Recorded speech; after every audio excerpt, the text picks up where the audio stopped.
Bonjour, alors aujourd'hui nous reprenons la présentation de la collection Hachette Alien. Voilà une collection qui consiste à réunir les pièces pour monter la créature, le xénomorphe du film de Ridley Scott de 1979. Une bébête de l'espace qui au final fera 1,20 m de haut. Pour rappel, je ne monte pas la bébête en question. Je me suis abonné pour un ami qui ne pouvait pas s'abonner depuis l'étranger et donc si vous voulez voir le montage de cette alien, je vous conseille et vous recommande deux chaînes amies sur YouTube, à savoir Chris Collection, voilà, qui monte énormément de collections de ce genre, et également Le Monde d'Ilmic, voilà, Le Monde d'Ilmic qui a également aussi d'autres collections en cours, dont cette alien, et on se complète parfaitement parce que il monte justement les pièces qui sont livrées avec donc les sachets que vous voyez, mais surtout moi en fait je commente les fascicules, les textes, les articles qui sont dans les fascicules, voilà, et sans plus tarder, surtout ce que je vais vous proposer, c'est de voir quand même le contenu du carton de ce numéro 53. Alors voyons ce qu'il y a dans ce numéro 53. Donc encore un gros carton, tant mieux. Alors de ce côté là, on n'a pas enlevé grand chose.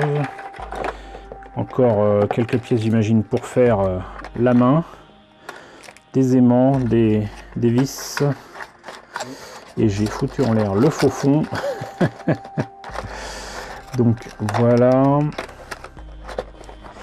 Et là, du coup, qu'est-ce qu'on a? Le reste de la main, hein, je dirais. C'est vrai qu'ils ont 6 doigts, ces trucs. Donc voilà pour le contenu du carton. Et puis on va voir ce que donne le fascicule. Alors, ce fascicule, la main gauche, deuxième partie. Voilà, apparemment j'ai raté un morceau. Ou pas. Alien 3, la naissance, les thèmes d'Alien. Donc oui, effectivement, j'ai pas vu ce morceau-là. Il devait peut-être coincé dans le carton. Ok. Alien 3, comment la suite est née? Difficilement. Après l'immense succès rencontré par Aliens le retour, le studio hollywoodien souhaite explorer le principe d'un troisième épisode de la saga. Plusieurs auteurs s'y confrontent avant qu'une certitude s'impose. Ripley doit en rester l'héroïne. Ouais. Nouveau concept. Si la fin ouverte d'Alien le retour appelait une suite directe, le développement d'un troisième opus se révèle particulièrement compliqué pour le studio hollywoodien. Déjà, il est hors de question pour James Cameron de reprendre son poste, le cinéaste étant accaparé par le tournage d'Abyss, puis par celui de Terminator 2. Ridley Scott a lui aussi d'autres chats fouettés, enchaînant le thriller traqué, l'excellent polar Black Rain, effectivement, le road movie féministe Thelma et Louise, ou encore la fresque historique 1492 Christophe Colomb avec Sigourney Weaver. Donc c'est en 87 que le studio et la société Brandywine, représentés par les producteurs Walter Hill, David Giler et Gordon Carroll, discutent pour la première fois officiellement d'Alien 3, Carroll et Hill désirant explorer des concepts totalement nouveaux. Un script est commandé à l'écrivain William Gibson, emblème du mouvement cyberpunk, X et les forces spéciales.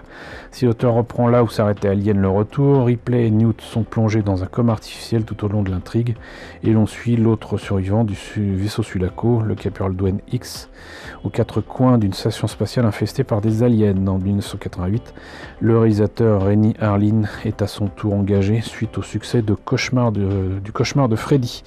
Mais le script rendu par Gibson ne convainc ni le studio ni Brandywine. Le romancier finit par abandonner ses réécritures, et sa version avortée d'Alien 3 ne sortira qu'en 2019 sous la forme d'un audiobook, puis sous une forme romancée en 2021. Un an plus tard, Renny Harlin engage Eric Red, scénariste du film culte Aux frontières de l'aube de Catherine Bigelow, qui reprenait une grande partie du casting d'Alien le retour. C'est un film de vampire. pour réécrire le script de William Gibson. L'auteur tente de refaçonner l'intrigue pendant 2 mois et demi. On suit désormais un commando de forces spéciales qui aborde le vaisseau Sulaco et découvre que les 3 survivants ont servi d'hôtes aux xénomorphes. Retour de Ripley, hélas l'écriture aboutit, selon les propres aveux d'Eric Red, à un résultat catastrophique. Après le départ de Red, David Twohy, qui réalisa plus tard les Chroniques de Riddick, embarque sur le projet et développe le concept d'une planète prison où les expériences biologiques sont réalisées sur des aliens. Ça rappelle Alien 4 en fait. Plus perplexe que jamais quant à cette nouvelle option dramatique, Rennie Harlin part alors réaliser coup sur coup les aventures de Ford Fairlane et 58 minutes pour vivre. C'est alors que Joe Roth, président du studio, fait savoir à ses exécutifs que le personnage de Ripley doit revenir au centre d'Alien 3 car il s'agit du seul personnage féminin réellement fort dans le catalogue du studio. Quelques jours plus tard, Sigourney Weaver signe pour reprendre son rôle avec à la clé un salaire historique de 5 millions de dollars. Reste à écrire le film et ça on en a parlé dans le précédent numéro. Voilà. Donc sinon, portrait de David Twohy. J'espère que je prononce ça correctement. Grand amateur de science-fiction depuis l'enfance, David Twohy se fait connaître en co-rédigeant le scénario de l'excellente série B Critters 2, qui est effectivement vraiment très très bon. Réalisé en 1988 par Mick Garris. D'ailleurs, si je ne me trompe pas, c'est le premier film avec Leonardo DiCaprio. À vérifier, mais je crois que c'est ça. Il y a un gag excellent aussi avec une pin-up, une playmate, comme on dit. Playmate. Sinon, 3 ans plus tard, il passe à la réalisation avec l'ingénieux Timescape, le passager du futur, thriller temporel dont l'ambiance paranoïaque annonce celle de la série X-Files.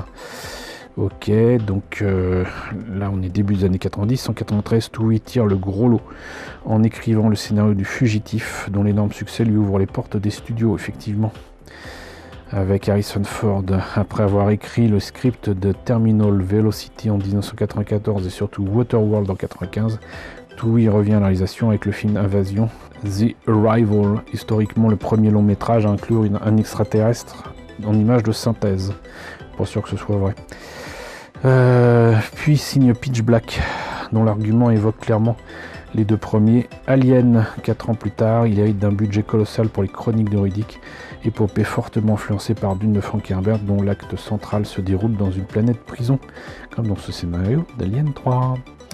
Ok, donc Alien 3, les thèmes, le 3e film de la franchise Alien est sans aucun doute le plus sombre de tous. Son principal propos de montrer à quel point le destin d'Ellen Ripley est intimement lié à celui des xénomorphes. Le xénomorphe d'Alien 3 devient un allié d'Ellen Ripley, elle-même porteuse d'une reine. Un allié, comment ça? Bon. Le premier Alien de Ridley Scott utilisait un thème classique de la science-fiction d'Hollywood des années 50 pour l'inscrire dans un futur réaliste. Les 2 est écrasé par les rouages d'un capitalisme qui s'est répandu dans l'univers en même temps que l'homme a conquis l'espace. Le 2e film, œuvre de James Cameron, prolongeait ce thème en montrant l'héroïne Ellen Ripley en quête de catharsis, bien déterminée à affronter ses peurs et à se recréer une famille en sauvant la jeune Newt des griffes des créatures. La malédiction de Ripley, partant du principe qu'il était difficile d'imaginer une Ellen Ripley devenue heureuse mère de famille et accepter de replonger dans l'enfer d'une 3e confrontation avec les xénomorphes, les scénaristes d'Alien 3 la privent de son bonheur dès les premières minutes du film. X et Newt tués dans le crash de la navette de secours, un choix très décrié par les fans de la saga ainsi que par James Cameron lui-même. Il a raison. Ellen Ripley voit de nouveau ses espoirs d'une vie normale réduits à néant, comme si sa relation avec les aliens était devenue une authentique malédiction. De façon inextricable, sa destinée est liée à ces monstres cauchemardesques. La femme alien. Alien 3 ne cesse de souligner cette connexion dès son arrivée sur la planète prison Fiorina 161. Ripley est elle-même montrée comme une alien, mot qui en anglais veut dire extraterrestre mais aussi étranger. Son apparition crée des troubles au sein de cette communauté de prisonniers puisqu'elle est la seule femme dans un univers d'hommes, tout comme l'alien était le seul représentant de son espèce au sein d'un Nostromo peuplé d'humains. Ce parallèle qui tend à brouiller la frontière entre Ripley et sa Némésis est renforcé par le fait que la première doit se raser le crâne lors de son arrivée sur Fiorina. La forme de sa tête privée de sa chevelure, que les spectateurs ont toujours connue, renvoie désormais à la silhouette caractéristique de la créature. Enfin, cette dernière refuse à plusieurs reprises de tuer Ripley, puisqu'elle peut sentir que celle-ci est enceinte d'une reine alien. Ce faisant, elle semble reconnaître l'héroïne comme un membre de son espèce. Et alors que Ripley a noué une relation intime avec un homme qui l'attire, Dr. Clemens, incarné par Charles S. Dutton, le xénomorphe tue ce dernier, comme pour rappeler à l'humaine qu'elle ne peut pas établir de relation avec ses semblables. La tendresse d'une mère destinée à donner une vie à l'une des créatures qui ont ruiné la sienne, Ellen Ripley n'a d'autre choix à la fin du film que de se sacrifier pour empêcher Weyland-Yutani Corporation de mettre la main sur la reine qu'elle porte en elle. Dans la version cinéma, le parasite s'extrait de la cage thoracique alors qu'elle vient de se jeter dans la fournaise, mais le geste qu'a Ripley pour retenir la créature n'est pas empreint de violence, plutôt de la tendresse d'une mère pour son enfant. Quelques heures plus tôt, elle déclarait au xénomorphe « Tu es dans ma vie depuis si longtemps que je n'arrive plus à me rappeler de rien d'autre ». Magnifique façon de conclure provisoirement le voyage de ce personnage mythique. Ouais. Bon, ça faisait partie des choses que je trouvais sympas dans ce film-là, mais enfin, je suis pas tout à fait d'accord avec l'analyse proposée ici. Zoom, un diable dans l'espace. Si Alien 3 se focalisait en grande partie sur la relation entre Ripley et les aliens, son décor et ses personnages secondaires sont dignes d'intérêt et posent certainement le cadre le plus intéressant de tous les films de la saga. Les conditions de vie de prisonniers de Fiorina 161, les criminels dotés d'une prédisposition génétique à la violence, dessinent un futur impitoyable avec les malades mentaux en résonance avec la machine à broyer de l'humain qui semble être devenu cette ère spatiale où les corporations ont pris définitivement le pouvoir. On peut rappeler notre année 2022 aussi quand même, hein. La seule issue de ces êtres abandonnés de tous et la religion, les détenus de Fiorina 161 ont fondé un culte apocalyptique qui les aide à supporter leur isolement et leur terrible destin. Cela permet de donner une nouvelle dimension au xénomorphe, comparé à un dragon ou au diable, par ces hommes pieux qui, au fond, ne sont considérés que comme de la chair à canon par Weyland-Yutani Corporation. La compagnie ne fera d'ailleurs rien pour eux face à la menace alien, critique de l'endoctrinement religieux d'une belle finesse, qui ne parasite jamais le déroulement de l'histoire, mais lui donne une toile de fond passionnante. C'est vrai que l'une des grandes qualités d'Alien 3, c'est la variété des personnages proposés, le fait qu'il y ait ce que j'appelle des gueules dans ce film, et vraiment ça c'était très cool. Il y a beaucoup d'autres défauts, mais sinon ça c'était très clairement une qualité. Les échantillons de l'espace, voilà, bon, donc, bah écoutez, c'était le numéro 53 d'Alien.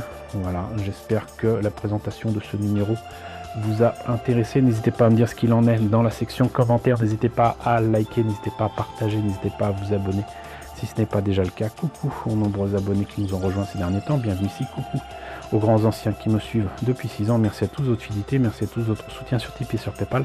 Surtout prenez soin de vous. Je vous laisse avec la liste des contributeurs de la chaîne et je vous dis à très bientôt pour la présentation du numéro 54 d'Alien.